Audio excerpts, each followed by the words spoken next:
अक्षय तृतीयेच्या शुभमुहूर्ताचे औचित्य साधून रामवाडी येथे कैलासवासी हरिभाऊ नामदेव पाटील व कैलासवासी अनंत हरिभाऊ पाटील यांनी सुरू केलेला वंशपरंपरागत श्री लक्ष्मीनारायण उत्सव सोहळा याही वर्षी मोठ्या भक्तिभावाने व उत्साहात पार पडला। सकाळी 6 वाजता देवतेच्या अभिषेकाने कार्यक्रमास प्रारंभ झाला। सकाळी 7 ते 9 या वेळेत श्री सत्यनारायणाची महापूजा करण्यात आली। त्यानंतर समाज प्रबोधनकार व गोरक्षक कलावतीताई शिवकर यांचे सुश्राव्य कीर्तन झाले।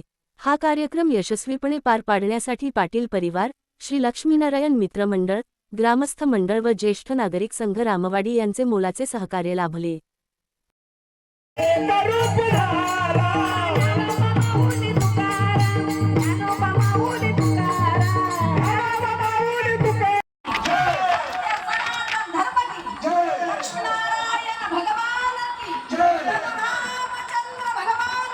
जय